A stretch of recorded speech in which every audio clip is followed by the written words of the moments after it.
Hello everybody, my name is Justin. Thanks for clicking on my video if you're scrolling through the discussion posts. I'm going to be breaking down the foundational elements, formal elements, and functional elements of a sermon. So yeah, let's get started. So for the foundational elements, there's 7 elements to it. This first is the sermon title. So that's going to be kind of a memorable few word title of the sermon. So for all of these, I can illustrate through maybe 1 Corinthians 13, very familiar passage, to just think through and illustrate this. So sermon title for that could be something like True Love. It's just something that gets the hearers to understand what the sermon's going to be about, maybe before the sermon. Then you have your text of the sermon, what text you're going to be breaking down and expositing. So in our example would be the whole chapter, 1 Corinthians 13. Subject is just going to be 1 or 2 words or a phrase of what that is going to be about. So, if it's, you think like Romans 3, end of Romans 3 is going to be justification, is going to be the subject of the sermon. That's not going to be the title or the main point, but it's the subject. So for 1 Corinthians 13, that would just be like Christian love or love within a church or something like that is the subject. The central idea of the text is the point that the original author was making in the original context. So for 1 Corinthians 13, that would be like Paul is writing to the church in Corinth and exhorting them to have brotherly love despite their differences in spiritual gifts or something like that. It's in a past tense. It's what's happened back then. It's in that context.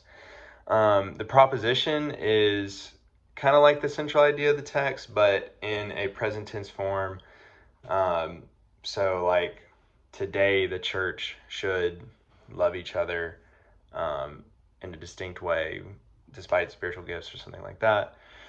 The objective is the 6th foundational element. So that's going to be basically what it sounds like. It's what the preacher is, his objective in speaking, what he wants the audience to do as a result of the sermon.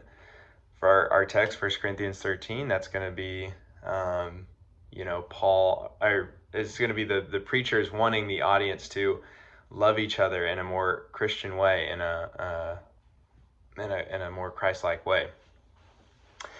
Then the main point of the sermon is a combination of all those aspects in a way that's summed up in here's what's true and here's what we should do. It combines the CIT, the proposition, and the objective. So for our example, it would be like we ought to love one another, or because of the way Christ has loved us, here's how we ought to love. And this is not, exact or how I would preach 1 Corinthians 13, but since it's a familiar passage, it's easy to illustrate. And then, so that's kind of the groundwork, the foundational elements, and then we have the formal elements, and that's the introduction, the body, the conclusion. Pretty simple. If you think about a plane taking off, that's kind of like the introduction.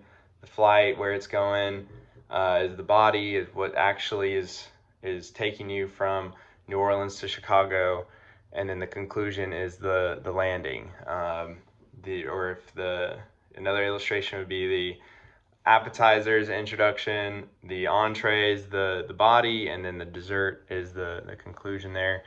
So yeah, the introduction is kind of gets people interested. A question you could ask is why should the audience be interested in what the preacher has to say? And so it should be about 10% of the sermon time. So if it's 30-minute sermon, it should be 3 minutes. It could be a story. It could be, an illustration, or an article, anything to get the audience engaged.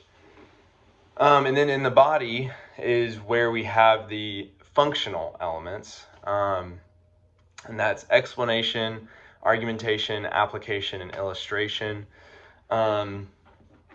You maybe wouldn't have to have all, each time in or each element in every single point, but they're helpful elements to think through. So like explanation, like if you're thinking back to 1 Corinthians 13, maybe in your first point, second point, you maybe need to explain some of the context of 1 Corinthians, like what the church in Corinth was going through, maybe some of what the words themselves mean. What does it mean to not keep a record of wrongs, something like that.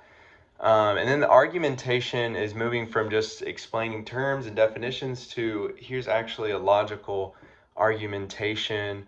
Here's why this is true, and here's why you should do this. And then actually why you should do this or that is moving into application there. And then illustrating is just kind of making a picture of what the point is, and that illustration could be part of explaining, it could be part of the argument, it could be a part of the application. And then finally, the conclusion just brings everything together. It wraps it up, and also maybe has some final, application and call to action there as well.